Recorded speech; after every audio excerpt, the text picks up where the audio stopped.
Evergreens and 4 hunters, October 31st of 1948. Matthew. Luke called out into a tangle of overgrown evergreens. Yeah, Matthew was in the bushes some way off from camp. When nature calls, you answer, regardless of the circumstance. He righted his pants, straightened his shirt, and wiped his hands on some tree bark. What's got you? Lucky. Just get up here, came the reply. Matthew smiled. He knew how much Luke hated that nickname, but as far as older brothers go, Luke was among the easiest of the 4 to push over. Mark and Johnny, the second and first eldest respectively, were much more inclined to retaliate. He climbed his way back to their campsite, scrambling over jutting rocks and using fir trees as rungs to a giant ladder. He took deep breaths of thin air as he ascended to a relatively flat outcropping that the brothers had commandeered about midway up the first of the Pleset Mountains. As he entered the moss-covered clearing, Lucky welcomed him. Pissed into the wind, Matt? He chuckled, gesturing toward a small splash on Matthew's front. He frowned. Oh, shut it. What do you need me for? Matthew's green eyes searched their camp for the cause of such a rush, but found none. Mark and Johnny had already packed their portion of supplies, that being their bedrolls and other camp materials. Johnny slung his rifle, a Mosin Nagant M1944 carbine that he had purchased from Sheriff Boris, over his shoulder. You done advertising your scent to every animal in the area? Johnny frowned, his hardened, pock-marked face full of disapproval. Matthew shrugged. Didn't have much of a choice, did I? You chose to camp somewhere so high up. Ha, true. They probably heard you snoring all the way back in Burbor. Mark chimed in playfully. The claim was preposterous, of course, Burbor being some 4 miles back toward the coast. Maybe with favorable winds, thought Matthew. Johnny pushed his shoulder. Focus, Mark. We've got a job to do. Mama Flurry needs us to bring home something good. The boys hesitated, even Matthew's playful demeanor deflating. Martha Flurry was an elderly Irish immigrant who came to America seeking work. New York Harbor welcomed her with open arms, but the hospitality of its citizens had dried up ages ago. She wandered to South Carolina in search of a suitable living, settling along the Edisto River with her husband Joshua Flurry. However, a certain sheet-wearing cult did not take too kindly to the Irish, chasing them out under threat of a rope and a quick drop. Seeking safety and, more importantly, a life worth living, she fled north. It was only in Alaska that Martha and Joshua found what they needed. Burbor was too small for racism, too isolated for discrimination against anyone besides the natives who rightfully own the land. Her red hair had dried into a frail white over time, Joshua passing to old age after fathering a family of 4 strapping young men. The family co-owned the Flurry Butcher, Burbor's only non-canning meat processing facility. The honor of canning went solely to Mirabelle, the cannery cook, as the brothers so publicly called her, and to her employees. David Rottenborough had purchased large swaths of the Pleset Mountains, expanding the territory that Burbor could hunt by chasing out the natives and thus, intentionally or not, increasing the prosperity of the Flurry Butcher. It was now not altogether uncommon for local hunters to show up with game, usually elk but sometimes something larger, for the Flurries to process. One moose could feed almost the entire town, and the conquest of a large grizzly was always a popular tale for the Rope Pub's evening crowd. All in all, the whole ordeal had decided which side of the Iron Baron and Cannery Cook's feud that the Flurries would choose, should push come to shove. Martha sent all 4 Flurry boys out to hunt a day ago. She wanted something big, either a bear or a moose, to practice her new hobby, namely wall mounting. Whatever her true motives, she had practically banished the group to the woods, insisting that they not return empty-handed. Matthew figured this was actually because of their incessant fighting, or perhaps the Flurry boys' reputation at the Rope Pub. They'd been thrown out for drunken brawling by Morgan Muller, the pub's owner, one too many times. But a successful hunt would change all that. It had to. Matthew knew he was the problem, inheriting his drunkenness from his late father. More often than not, he'd find himself staring at the bottom of an empty bottle, not knowing how he got there. His older brothers went down with him, his reputation dooming him as his relatives. That was not to mention the strain that it put on poor, old, dear Mama Flurry. He wouldn't fail. He couldn't. The Coterie Flurry boys finished cleaning camp, not caring to gather any trash or discarded bottles from the night's ruckus, leaving him partially buried in the ash of their campfire. Johnny, the eldest, took the lead as they followed a narrow path across the mountain.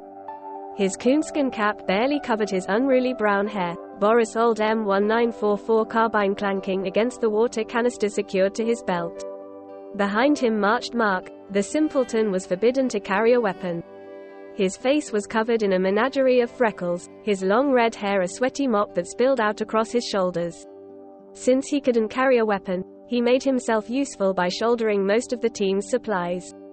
Behind his back, Lucky and Matthew would call him their pack mule, but never to his face. The man wasn't all together, but his strength was that of an ape. Even together, he'd likely pummel them both. Lucky was the third oldest and smallest of the bunch, following closely behind Mark. His hair was brown like Johnny's, his face covered in scars from a bout of chickenpox during his youth. What he lacked in his looks, however, he more than made up for in his stubbornness, for better or for worse. Mark carried a single-barreled shotgun at the ready, scanning the trees for things that weren't there. Matthew lagged behind, pushing his short red hair into the folds of his bucket hat. He wasn't much for hunting, preferring to fish instead. It was much easier to drink with a fishing rod than it was with an old 98 Mauser, not to mention safer too. Hours passed as they trekked, only Johnny knowing their destination. Before long, Matthew was completely lost, relying solely on his brothers for direction. His heart fluttered as he closed the gap between him and Lucky, knowing that if he were separated he would be lost to the Alaskan wilderness. The evergreen tigers were beautiful, yes, but their cool visage was misleading. This forest, in particular, wanted you dead, and the Flurry brothers knew that they were trespassers here. The land itself fought them with every step, every snag, every root reaching out to restrain them.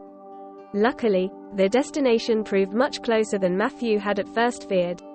It was a little dilapidated hunting blind built by who knows who some 20 years ago. The previous owner was either a native or a very brave, very sneaky Burbor resident. What his fate was, no one knew, but the location of his old hunting blind had fallen into the laps of the Flurries through Iris.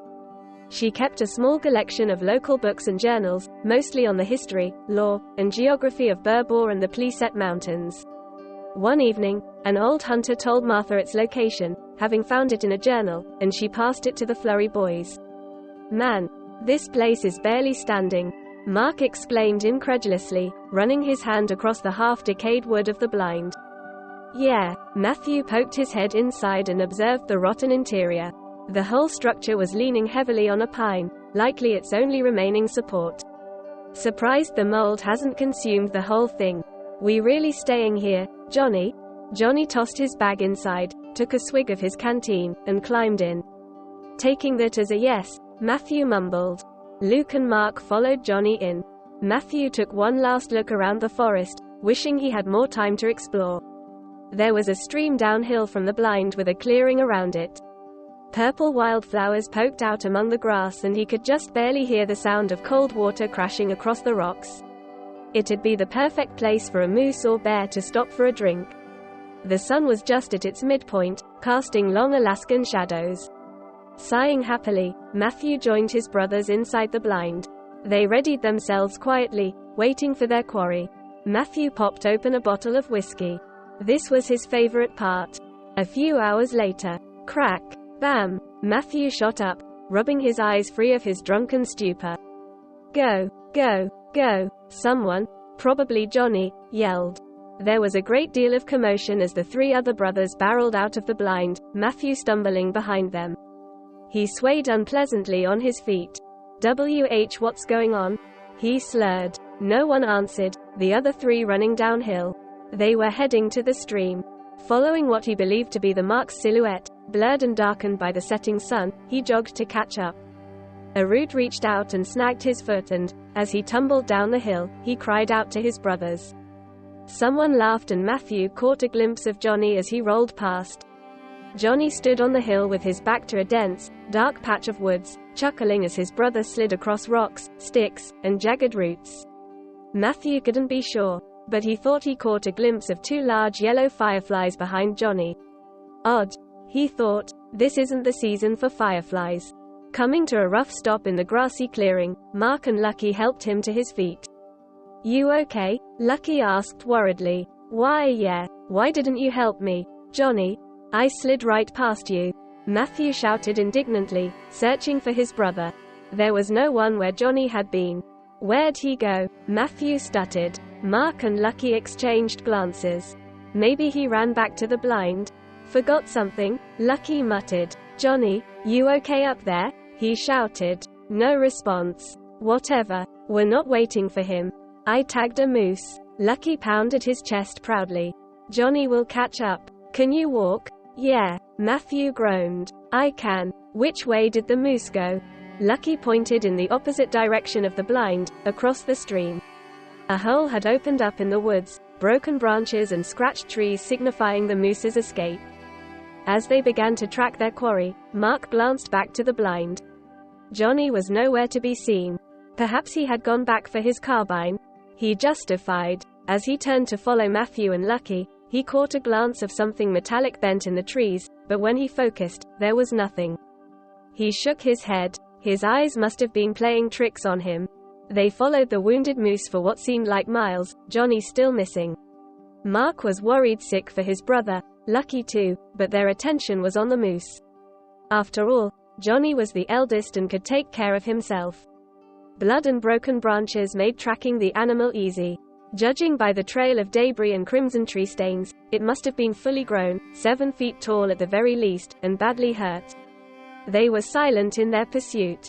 Lucky held his fist, gesturing for the others to stop and crouch down. A wounded moose was not to be trifled with, often claiming the lives of over-eager and cocky hunters. They obeyed. I think I see a clearing up ahead. The tracks lead right to it, he whispered, readying his shotgun. Mark and Matthew nodded, following close behind him.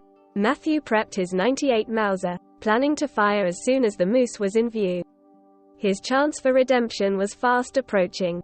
Lucky stopped. What the hell? He exclaimed, standing straight. The other two jolted and Matthew shot blindly above his brother's head.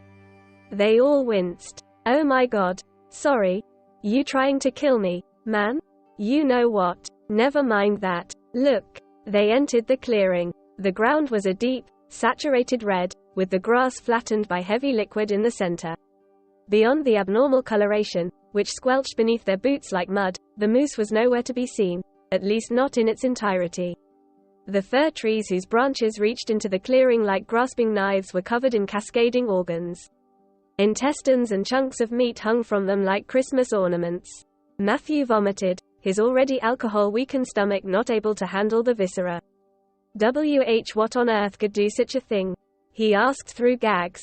Mark patted his back. Maybe a bear? A bear? Could a bear do something like this? Lucky mumbled, examining the trees on the far side of the clearing. He approached them, surveying the scene inquisitively. I don't know. Maybe a really big bear?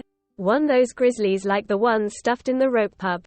Mark responded. No animal would do this. Matthew thought for a moment. Ha, ha ha. He started cackling. Oh no. He's lost it, Mark said. What is it? Lucky was staring at Matthew worriedly now. Perhaps that whiskey was stronger than he thought. It was Johnny. Matthew stood up, wiping his mouth free of residue. He shouted, I know this was you.